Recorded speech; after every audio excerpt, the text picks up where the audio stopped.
gente trazer uma pergunta aqui que eu acho que vai contribuir muito, porque são coisas de fácil acesso que às vezes a gente nem se dá conta de que isso possa estimular tanto o seu filho. E na verdade, sim, isso estaria estimulando de uma forma maior que o PlayStation, maior, né, que um brinquedo caro ou alguma coisa assim.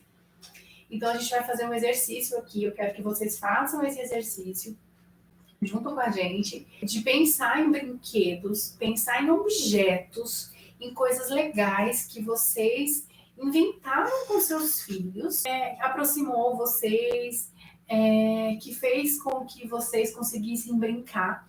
Então, eu gostaria muito que vocês escrevessem isso no YouTube pra gente, porque eu acho que cada pessoa pensar em 5 itens, em 5 coisas, né? Todo mundo assistindo, escrever, eu acho que a gente vai ter um repertório maior e a gente vai conseguir acessar essas pessoas que talvez não tenham grana para comprar um brinquedo caro e que, na verdade, talvez um brinquedo caro nem chame a atenção.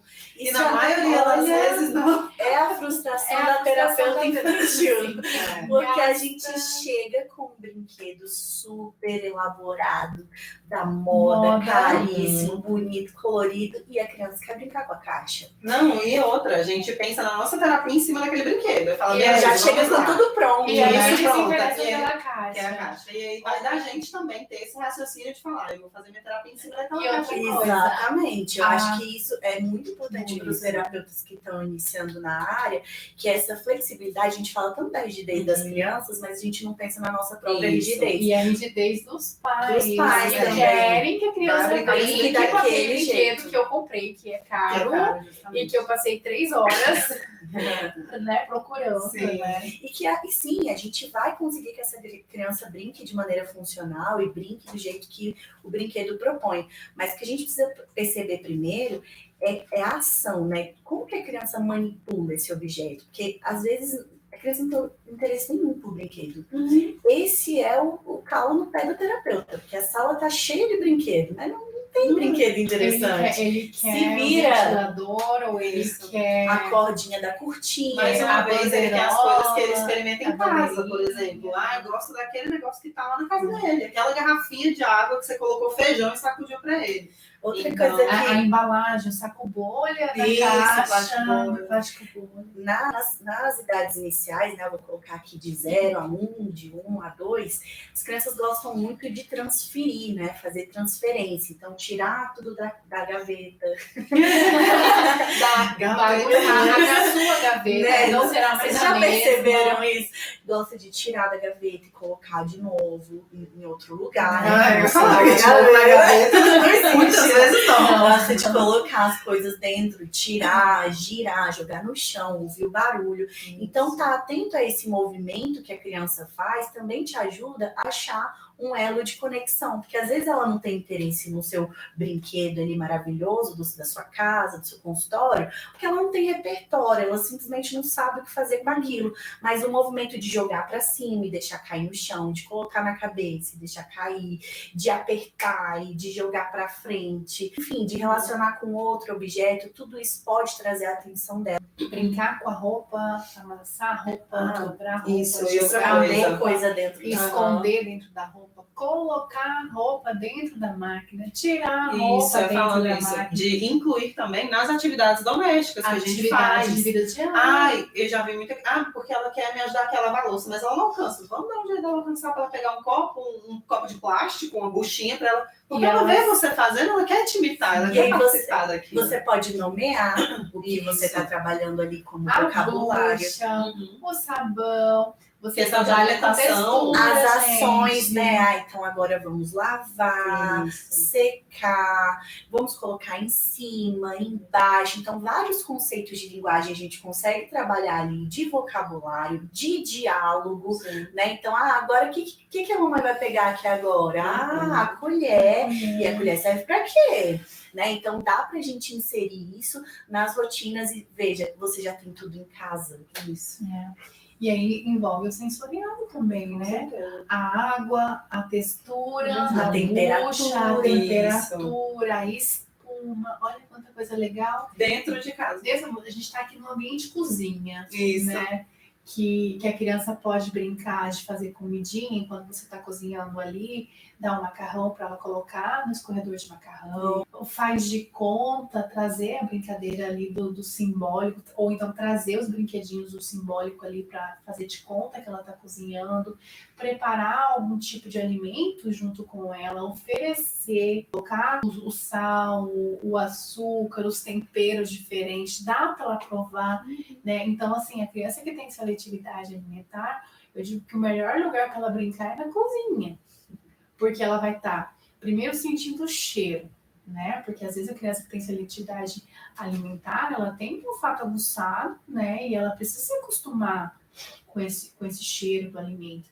Então, ela brincando ali, ela já está sentindo que tudo vai ser preparado. Então, já é... Né, e o cérebro dela já vai trabalhando. Já vai trabalhando que ela vai comer esse cheiro. Então, quando esse cheiro vem na mesa, ela já identifica, ó. Eu vi fazendo, eu sei que é isso, o cheiro foi bom. Eu ajudei a fazer. Deixa eu provar. Eu sei de onde vem, então traz uma segurança alimentar. Então, assim, a cozinha é um excelente lugar para estimular, né? E aí eu fico pensando assim, a gente que não é mãe, né? Eu já ouvi dizer assim, mas faz uma bagunça e tem horário para ir para a escola. E por isso que eu não passo o dever de casa no caderninho para a família sentar e fazer. Eu falo, eu dou ideias, eu falo, olha, foi feito isso, a criança respondeu dessa forma, se não responder assim, tenta dessa outra forma, porque sentar mesmo hoje e fazer a estimulação é algo inviável. Eu penso o seguinte, que a família tem que fazer aquilo que ela acha que está dentro do alcance dela, e às vezes até dentro do alcance sensitivo dela, porque às vezes algumas mães também podem ter algumas questões sensoriais e elas não conseguem fazer com a criança. Então, escolher o que vai ser feito. Então, assim, você pensou de todas as possibilidades e das dicas que vocês estão dando aí, o que vai dar certo, o que encaixa para mim como pessoa e como mãe dessa criança que poderia ou não, que poderia ou não ser feito. Então, assim, essa questão da sujeira. Eu tenho muita vivência, assim, do meu domingo de manhã, né? Que eu tenho que preparar o café e aí eu vou colocar a Laura para fazer alguma coisa. Então, assim, eu coloco ela para amassar pão. E aí, assim, aí meu marido chega e, nossa, a casa tá aquela bagunça e tudo muito sujo. Eu sabia que ia sujar? Claro, sim. Eu me propus a isso? Sim. Então, ok.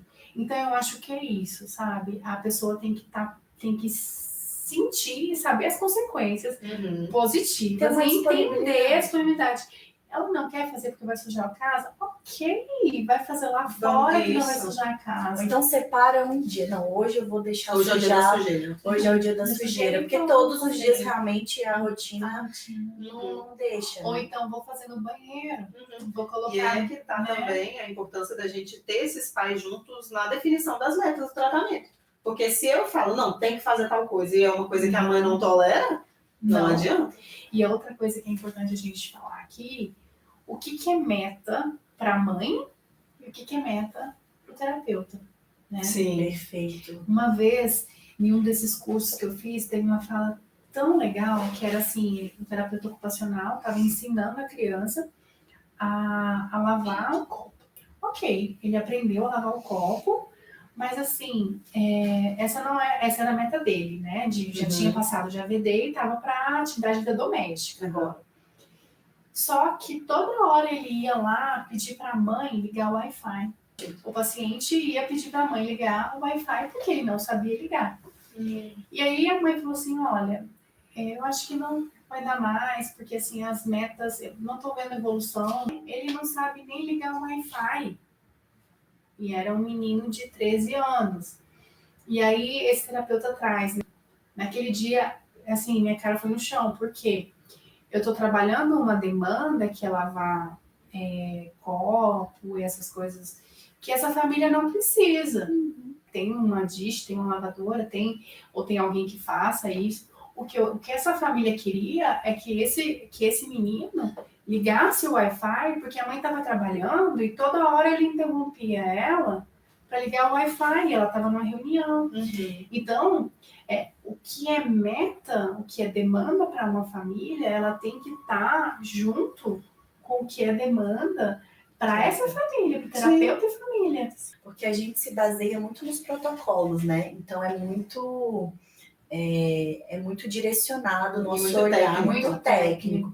Mas no dia a dia, quem tá convivendo, que consegue dizer quais são as reais necessidades. Eu quero que ele me ajude a colocar a roupa. Para mim é importante que ele aceite a tomar banho, né? Sim. Entre no banheiro sem problema. E de repente a terapeuta tá trabalhando outra coisa.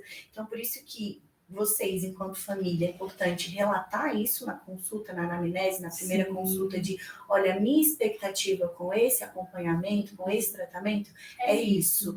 E também é importante o profissional perguntar, qual que é a sua expectativa com esse acompanhamento? Porque às vezes a gente tem um olhar, a família tem uma outra necessidade, e às vezes a gente hiperestima ou subestima. É muito importante a gente olhar esses objetivos mesmo.